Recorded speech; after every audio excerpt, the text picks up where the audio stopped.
ए राणा पाटील, योगेश केदारच्या नादाला लागू नको म्हणून सांग तुझ्या पोराला. अरे आम्ही स्वातंत्र्यासाठी, देशाच्या स्वाभिमानासाठी पूर्ण घराची राख रांगोळी केलेल्याच्या रक्तातले आहे.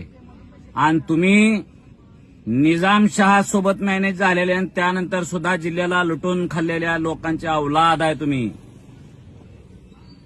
आम्ही आमच्या स्वाभिमानाला ठेस लावू नको.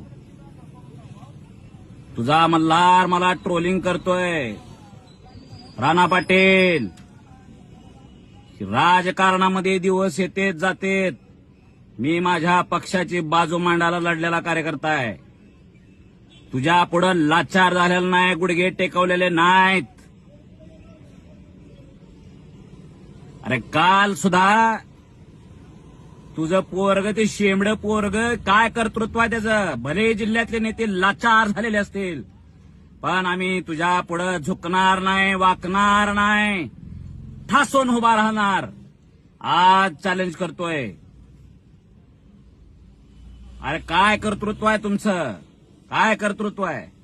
जिल्ह्याला लुटून खाल्लेली औलाद. अरे आम्ही रोजगारानं जरी गेलेला असलो, स्वातंत्र्यासाठी लढलेले, जेल भोगलेले लोक आहे, पण पुढच्या पिढ्या आमच्या रोजानं गेल्यात. स्वाभिमानानं शिकवलंय आम्हाला. मी आज वकील आहे.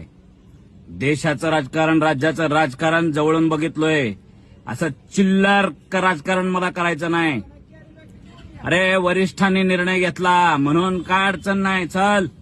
पण शेवटच्या दिवसापर्यंत जिरवलाय. डोळ्यात डोळे घालून बघायची तुझी अवकात राहिलेली नव्हती राणा पाटील. तो मल्हारी बाग शेजारी बसला, असा अजिबात ढुंकून सुद्धा बघितलेला नाही. त्याला सांग, एक तर ह्या धर्तीवर योगेश केदार राहील, नाहीतर तुमच्या खानदानाचं राजकारण राहील. तुमच्या राजकारणाला संपवायला आम्ही आलेलो आहे. पुढे लक्षात ठेवा, ही गोरगरीब जनतेचं लेकरू आहे. रोजंदारीनं करून खाल्लेल्या, हमाली केलेल्या एका बापाचं लेकरू आहे. स्वाभिमानानं राज्यात स्वतःचं नाव कमवलेलं लेकरू आहे. आमच्या मतावर श्रीमंत झालेल्या तुम्ही औलादी आहेत, आम्ही नाही. ही लढाई स्वाभिमानाची असेल.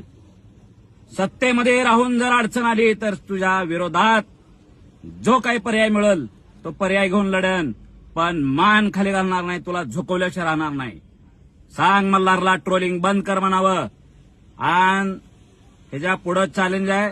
चॅलेंज देऊन आपण कार्यक्रम करत असतो. आपला पण इतिहास आहे.